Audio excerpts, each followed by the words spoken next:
His family has dominated politics for centuries, and in this edition of Quintin's Close-Ups, I talk exclusively with Paul Thurmond.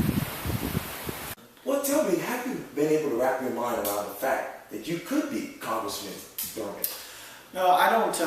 It's very different than in 2010 when I was actively seeking the seat. I've been asked a number of times about, what your plans are or what have you, and it's been nice to hear from a lot of different people, a lot of business leaders, a lot of community leaders. But for me, I'm not actively seeking the seat. Okay. I'm not here to tell you that I would not be involved. Because at this point, I believe I need to do what I've been elected to do, which is to listen to my constituency on all issues that would affect the district. And this is obviously one that is affecting the district. We have an opening, and I believe that irrespective of if I'm in or if I'm out, I believe we're going to have some very, very good candidates in this race. And I'm going to be involved in the process. Now, whether I'm on the outside and insisting on some good questions to be asked to try to determine who would be best to represent us, or if I'm on the inside and asking people to support me. Right now, I'm in the mode of simply listening and trying to not actively seeking the opportunity. Much different than in 2010 when I was. I had made a decision to step off from county council, and at that time, I thought that was the best thing for me to do, and it actually was an amazing process. Got to meet some wonderful people. I had a lot of good people behind me, and I was not fortunate to win, but that's sometimes that's how it happens. Yes. And now, as you know, you're a state senator. Talk to me. How's that going? Well, it's pretty. It's a lot of work. It's been extremely enjoyable. And, I'm trying to figure out how to balance some things. I was elected on, I think, the 6th of November. That's right. By the following Monday, I was actually sworn in. I had to resign my position in North Charleston as a part-time prosecutor due to dual office holding. Sure. And over the last about 4 or 5 weeks, I guess, I've tried to, I got a chance to get on some committees, which I'm excited about in Columbia. Getting a chance to meet some of the senators. Obviously, you can't get anything done by yourself. You got to have some friends. Right. So we've been talking about some issues. Met with the caucus a number of times, the Senate Republican caucus, and I think it's going well. I've got about 150 bills that I need to read, and I've started to read them. It's a lot of good ideas that are coming out. A lot of issues in regards to the election problems that were had. Some ethics issues we're going to be trying to address. Certainly some spending issues that we're going to try to address. For instance, yesterday Haley came out with her proposed budget, and as you can tell, any excess she's wanting to look to the transportation needs of the state. So that's an investment in the state. So there's some interesting things that are going on, and right now I'm trying to figure out how I play in that process. Do I go in and start, being rambunctious and demanding and insisting on what my beliefs are, that's what we need to do, or do I listen to everybody and get a chance to get to know them and try to figure out how I can encourage them for the areas that I care about? At the same time, being wary that there's going to be areas that they care about. We have also judicial elections coming up at the end of the month in January. And I'm trying to do things a little bit differently. So I think there's 39 candidates, judicial candidates, and I'm meeting with every single one of them. And I want to take some time to get to know them. I recognize that they're making a sacrifice. Sure. And so I'm appreciating them in that regard. But it's been it has been a process of, even the law firm that I currently work at, I'm working to kind of move some of my responsibilities from the law firm to another partner so I can have more time dedicated to Columbia.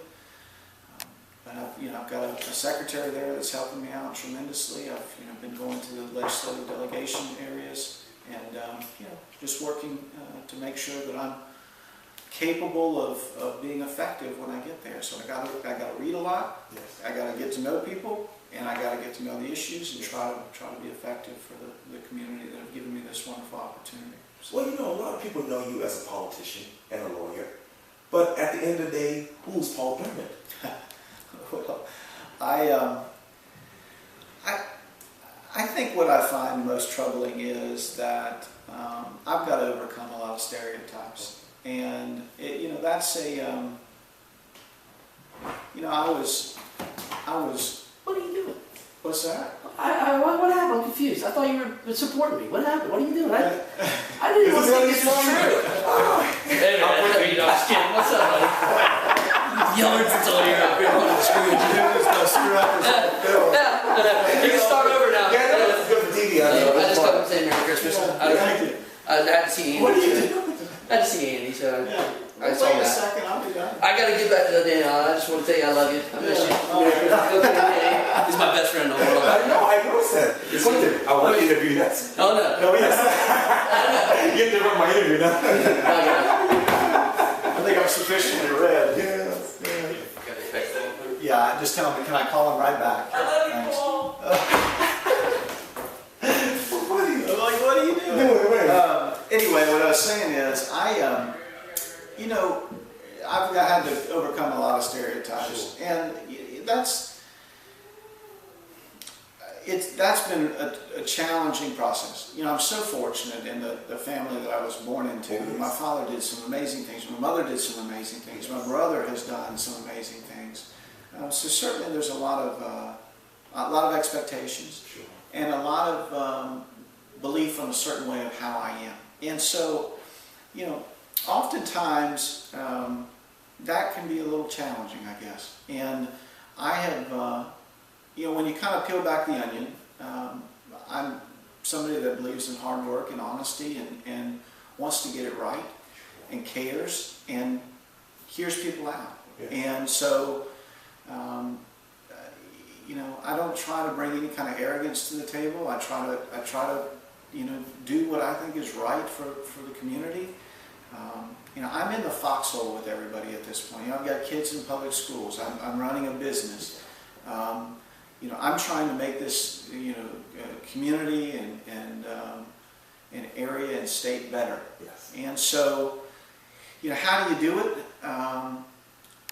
You don't go out there thinking you know everything. And the first thing I tell people is, look, I got to depend on others. I've got to depend on the experts in the fields. I've got to listen, and I've got to use what God gave me, which is the ability to use some common sense to try to get a resolution, to get a sense of moving the state forward. Yes. So I think that's probably, if you peeled back the onion and said, who are you? It would be, I'm somebody that cares, that wants to get it right. That comes from a background that, yes, is very privileged, but also my father really insisted on a normal type of upbringing. I went to all public schools. Yes. In rural South Carolina. I was able to get a tennis scholarship to college, and that requires hard work. That requires dedication. That requires a different mindset rather than, look, everything is entitled and I'll be fine. And so I recognize that people are going to look at me and have some kind of belief about who I am when I walk in the door. And so sometimes I got to work towards erasing that, because it begins to get pretty detrimental in regards to wanting to get things done. Yeah. So that's kind of how I look at it. I'm certainly a man of God, a man of faith. I'm a family man. I care deeply about my community and my family, and I believe that I don't want any excuses on my judgment day. I want the opportunity to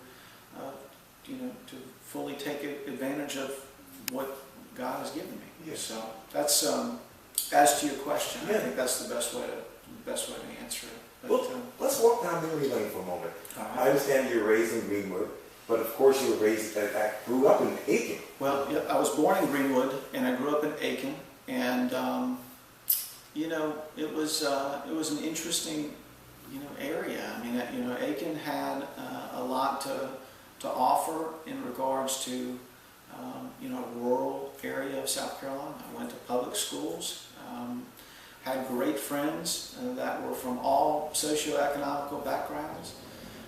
And frankly, when I got to Vanderbilt, there was a part that really I didn't feel that I could really fit in with, as far as, that kind of, that kind of mentality, I guess. Yes. But, I learned a lot about myself my sophomore year, because I was able to, I was fortunate enough to pledge a fraternity. I was working with a varsity tennis program, and I was also able to make the honor roll in school. And it just, taught me that you can do it. You can put it in. You're going to be tired, yes, but you can do it. And so I've had that kind of mentality since that time. That, a little hard work and a desire, yes, and recognizing that there's just nothing given.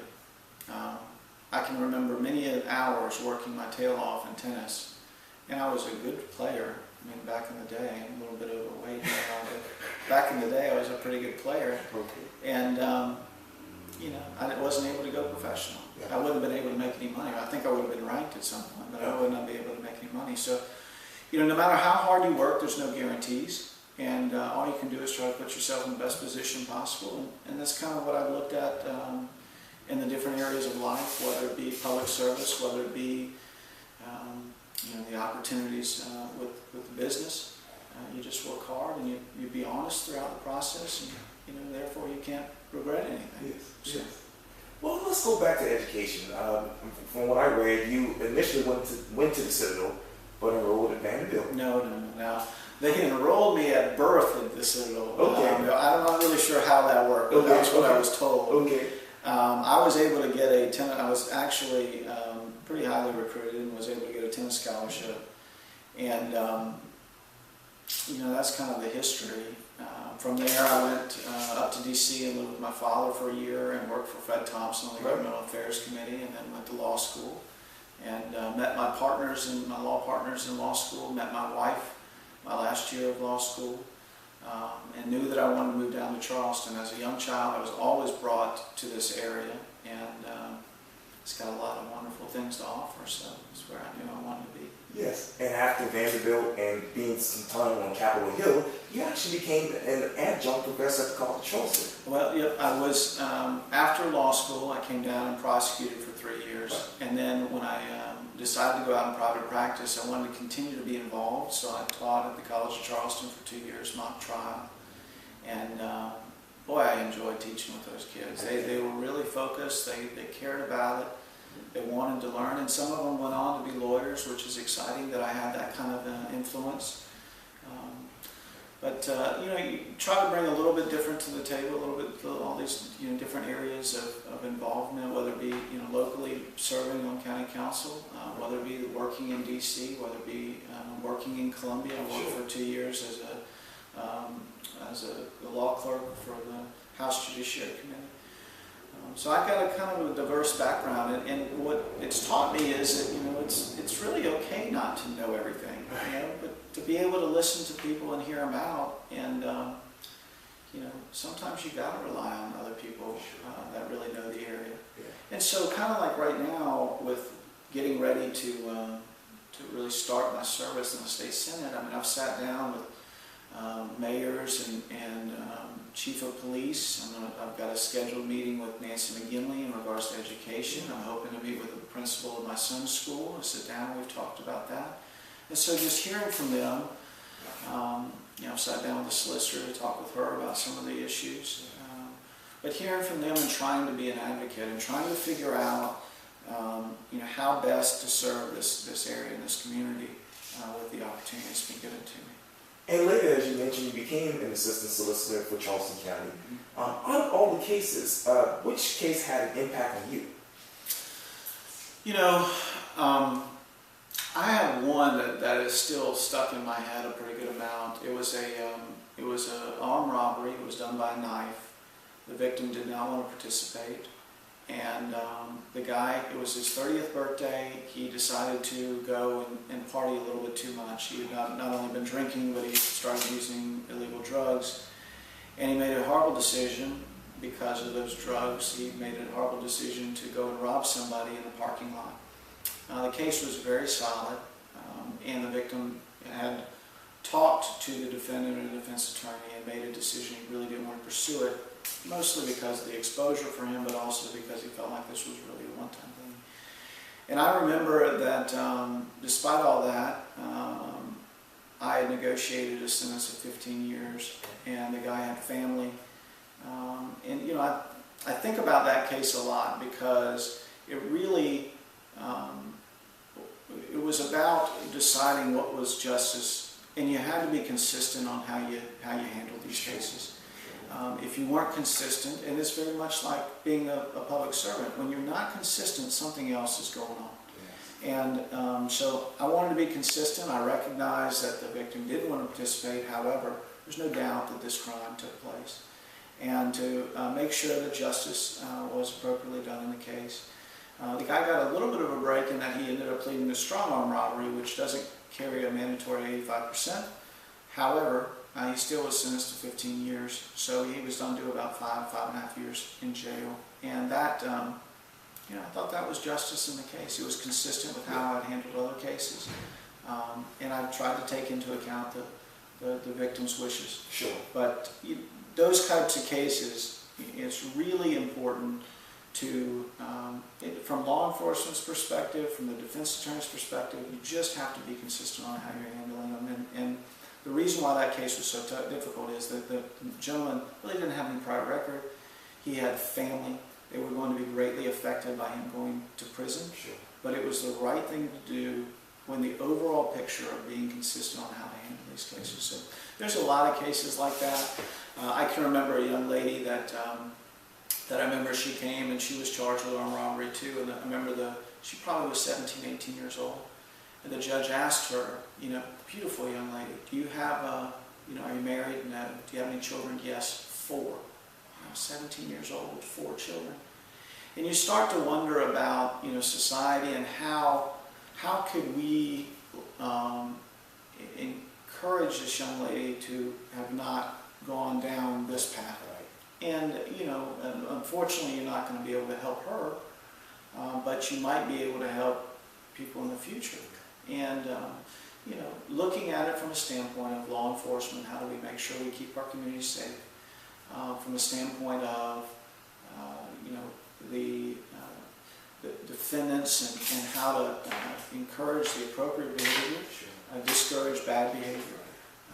Those are very difficult challenges, and you want to, you know, you want to try to, you know, penetrate the issue and really figure out how to get them earlier to avoid a young lady like that going down that path. Yeah. But there's no easy answer, that's for certain. That's absolutely right. Well, take me back to a dark day in your life. It was June 2003 when your father died. Mm-hmm. Tell me, where were you when you heard that devastating news? I was actually in, I believe I was in Charleston. We had come to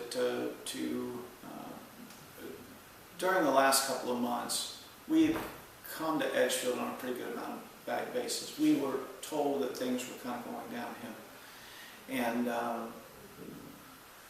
when they started to go downhill, he was still very coherent and would communicate. And I can always remember he would say, you know, Paul, I hope you're doing well. You know, if there's anything I can do for you, let me know. And I remember thinking to myself, you know, he's 100.5 years old, and he's still focused on trying to do what he can as a father. Sure. But on the day of his death, it was clear that he was winding down. And I remember sitting there with my brother and my sister. And my sister had just had a child, and she was able to have my father see her child for the first time. And I can remember that he exited the physical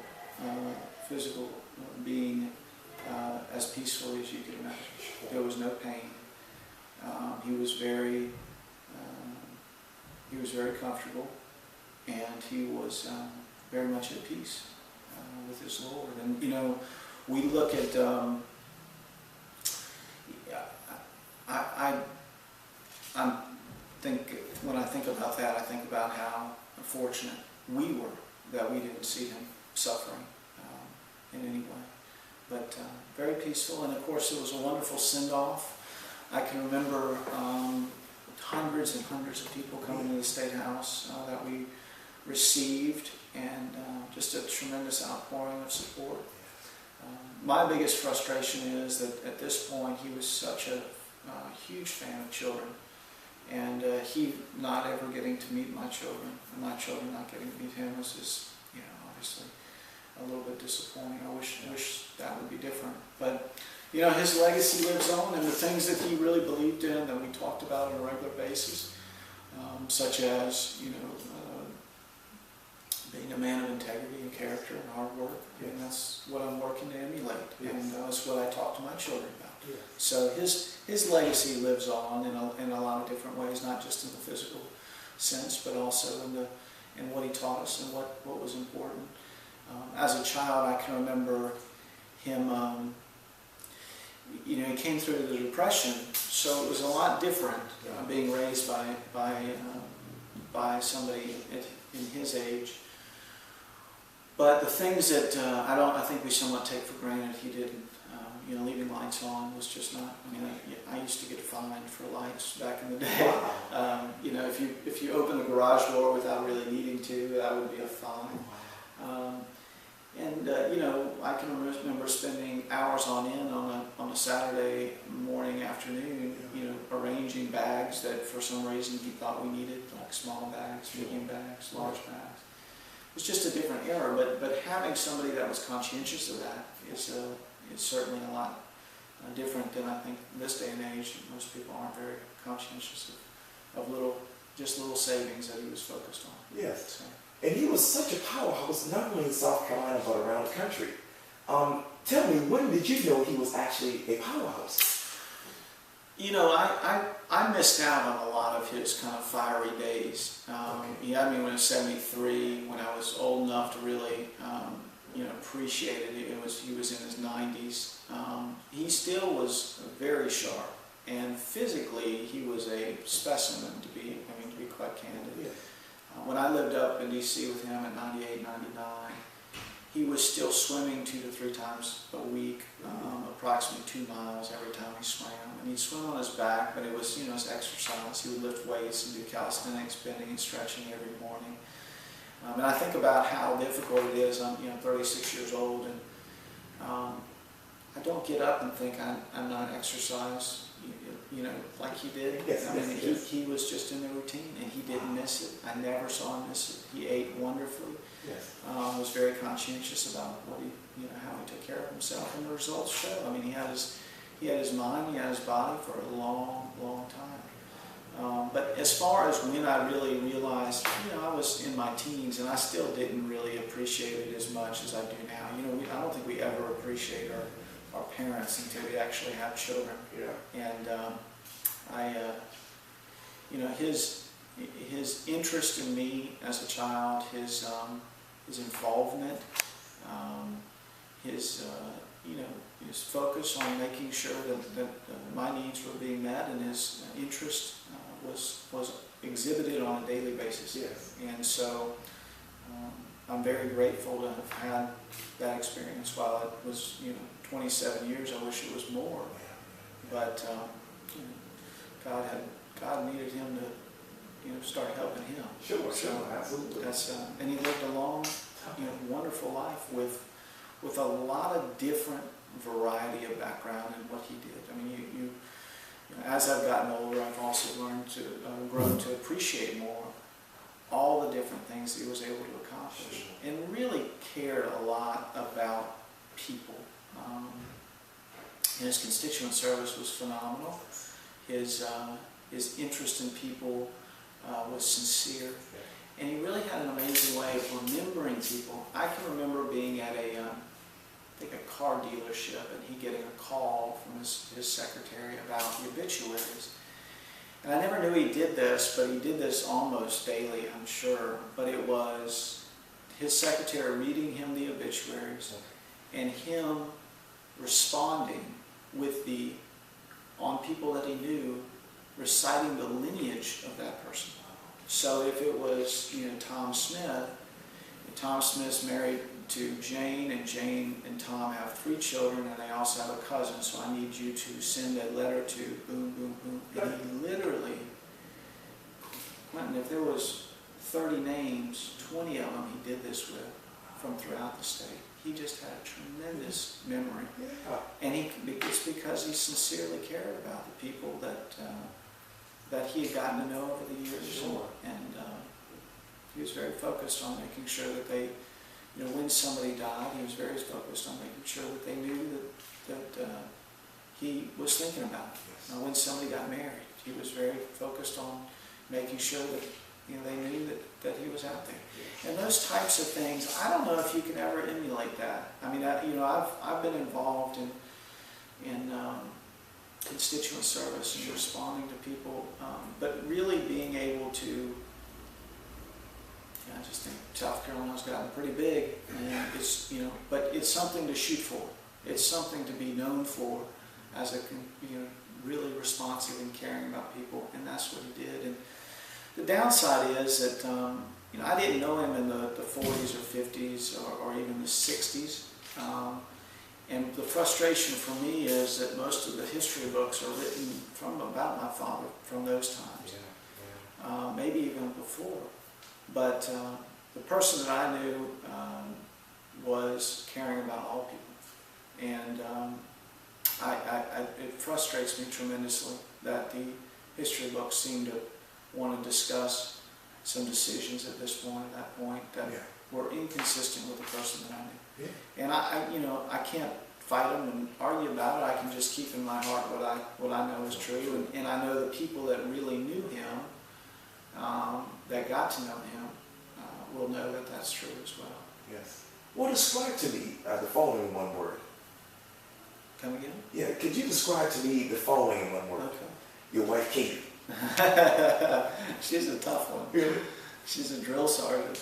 I was fortunate. I had a chance to date a lot of women, and my wife, we were engaged after 7 months of dating. I knew she was absolutely the type of woman that I wanted to be with. Yes. She's tenacious. She's beautiful. She's wonderful with our children. And she is not, she's actively involved with me. There's nothing that I want to put this the right way. I don't get anything by Katie, so to speak. I mean, she's active, and that's what I wanted as a companion, was somebody that would be challenging, would be, involved and responsive, and she's a wonderful Christian woman that really cares deeply about us and our children, and so I'm very fortunate. I'm still confused as to how I snuck her so well to lock her down. But, all these years. Yeah, that's right. But we're very. We got 3 beautiful, healthy children, and if it was up to her, we'd have more. I'm trying to figure that part out, because it's, you want to spend the right time with them. You want to be able to make sure that they're getting their needs met. Sure. And but we're very, very fortunate. So that's what I would say. She's tenacious. And describe your kids to me, Thaddeus, James, and Hollis. Yeah, Thad is 7 years old, and he is a 2nd grader at Harborview Elementary School, and is a very sharp little guy. He has a different way of looking at things. It's just so refreshing. We went to a restaurant the other day, and he said, a woman was wearing jean shorts, and he said, "Mommy, why are those shorts broken?"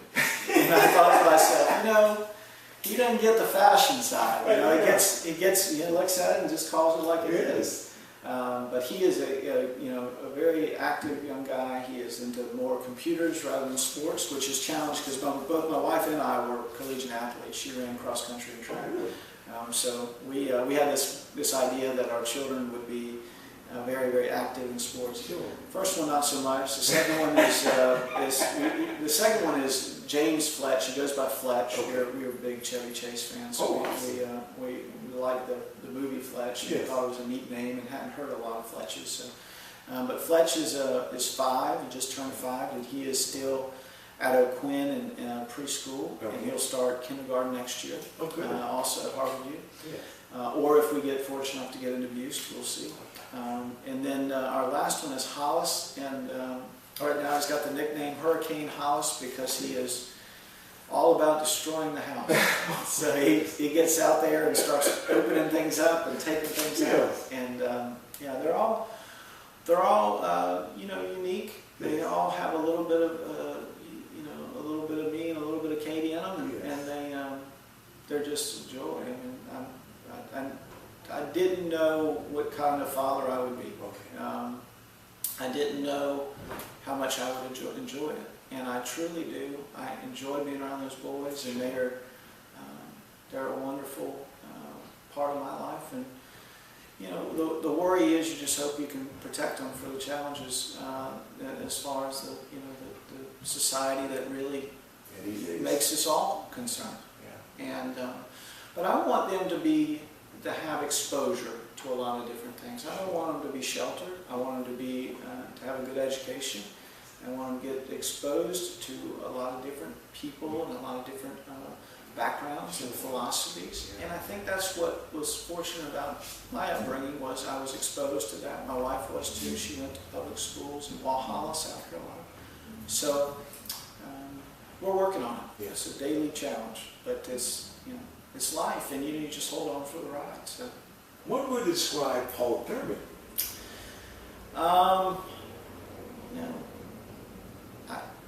I hope people think of me as humble. I think that's, I've got a lot of desire and I've got a lot of energy, but at the end of the day, I'm not, and this is challenging because in public service you got to be out there talking about what you accomplished. But I'd rather get it done than say than put my name on it. I'd like to see progress and success, and we all win when you're able to get things done. And especially if it's kind of more of a team. I was on teams. I'm a team player. I get it. I can lead, but I'm just as comfortable being involved and letting somebody else lead and being supported. So, at the end of the day, that's what I hope. I hope people, people think of me as honest and as determined and humble in the process. And it's a challenge for public service. Yes, that's true. Yeah. What is something that people don't know about you? Because everyone knows you as a politician, a lawyer, but what is something that they don't know? Golly, I try to be as an open book as I can, because I think, as you look at people, you want to feel like you know them. Yes. And if you're not honest with them, they might not be able to see through it. So I've always been very straightforward. I think a lot of people would be very confused about the process of me representing clients that are charged with driving under the influence after my sister was killed by a drunk driver. And maybe not a lot of people know that, but that they put 2 and 2 together necessarily. But I really look at it as a prosecutor. I looked at society as an opportunity to really protect society, protect the community. As a defense lawyer, I'm looking at that individual and saying, how can I make sure this individual is not harming the community in the future? What can I learn about this individual to really be able to effectively make sure that they're not coming back? And what you learn is, Quintin, it's pretty interesting. I used to say that it's kind of like a country music song, but for alcohol, drugs, and opposite sex, I don't know if you'd have any other crime that we have. I mean, it's pretty amazing.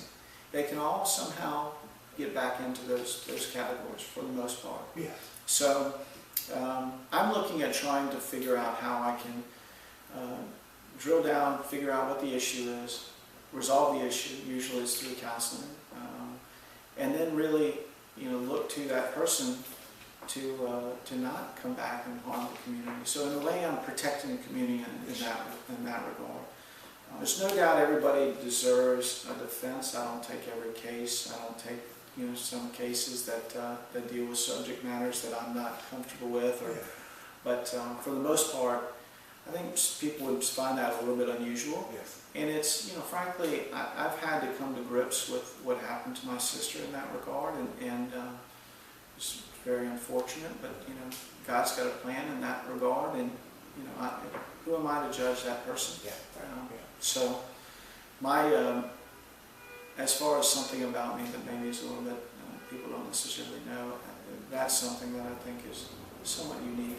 But for the most part, I try to be as open book as I can and let everybody see, my motives, my desires, and where I'm coming from. So, as I've been sitting here for the past 20 minutes, I'm thinking that, one day you could be governor. Do you have that on your radar? I don't think so, and here's why. Okay. I think any time that you sit here and you map out things, you say this is going to be how it's going to be. I mean, I believe in goals, and my goal is to serve the best I can, to make sure that my family is still being loved and being involved in my family, to see my business continue to be prosperous, and to try to make a difference. Inevitably, if you make your goal so rigid and so this is what I'm going to do, I think that you can be fairly disappointed, and certainly I've been disappointed before. But my hope is to be effective, and at that point we'll see what happens. But for me to sit here and say this is what I'm planning on doing, no. And even in this congressional race, I mean, there's going to be some great people that come out and that are dear friends. I mean, Elliot just came in and made an appearance. Right. But there is, if I'm not able to do what I like to do here, I'm comfortable simply being involved, for instance, in Rotary and making sure that I'm, trying to positively influence my community. If I am effective and I can, forge those relationships and I can work with people on the major issues and we can get stuff done, sure. I'd love to be more involved. I'd love to have more of that role. But I don't know if you could pinpoint and say, okay, this is what's going to happen. I'm not, I'm not that calculated. It's not how I've ever been.